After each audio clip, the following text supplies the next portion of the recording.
போலவே இந்த ஆண்டு டிசம்பரிலும் தூத்துக்குடி மாவட்டம் கனமழை வெள்ளத்தை எதிர்கொண்டுள்ளது.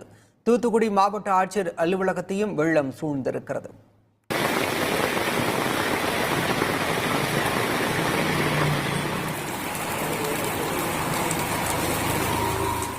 தூத்துக்குடி மாவட்டம் மற்றும் மாநகர பகுதிகளில் இரவிலிருந்து தொடர்ந்து பலத்த மழை பெய்து வருகிறது. இதன் காரணமாக மாநகரின் பல்வேறு பகுதிகளில் மழைநீர் சூழ்ந்துள்ளது. ஒட்டப்பிடாரம், கயத்தாறு, கழுகுமலை மற்றும் செக்காரக்குடி பகுதிகளில் பெய்த பலத்த மழை காட்டாற்று வெள்ளமாக பெருகி தூத்துக்குடி மாவட்ட ஆட்சியர் அலுவலகத்தை சூழ்ந்தது. இடுப்பளவு தண்ணீர் தேங்கியதால் அவசர பணியில் ஈடுபடுவோரை தவிர மற்றவர்களை வீட்டுக்கு செல்ல ஆட்சியர் உத்தரவு பிறப்பித்தார்.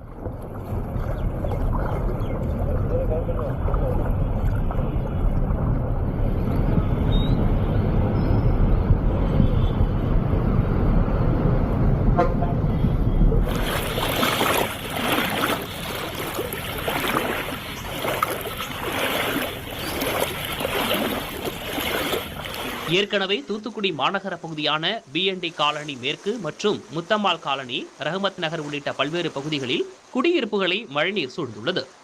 பக்கீல் ஓடையும் நிறைந்து தண்ணீர் செல்வதால் தண்ணீர் ஊருக்குள் புகும் அபாயம் ஏற்பட்டுள்ளது.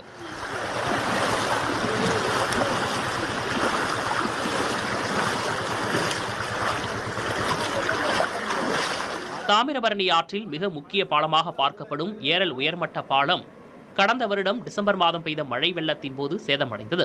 இதையடுத்து தற்காலிகமாக தரைமட்ட பாலத்தை சீரமைத்து பயன்பாட்டிற்கு கொண்டு வந்தனர்.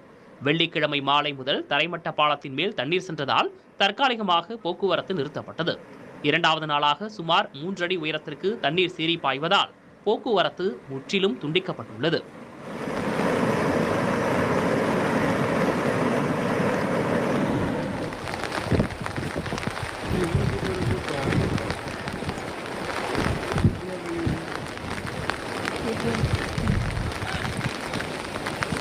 ஸ்ரீவைகுண்டம் அணைக்கட்டிலிருந்து சுமார் 62,000 கனஅடி நீர் தாமிரபரணி ஆற்றில் வெளியேற்றப்பட்டு வருகிறது.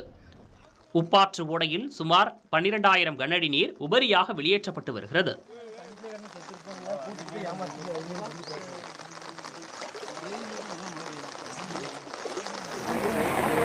கனமழை வெள்ளத்தால் திருச்செந்தூர் கோவிலுக்கு வெளியூரிலிருந்து பக்தர்கள் 2 நாட்களுக்கு வருவதை தவிர்க்க வேண்டும் என மாவட்ட ஆட்சித்தலைவர் கேட்டுக் கொண்டுள்ளார்.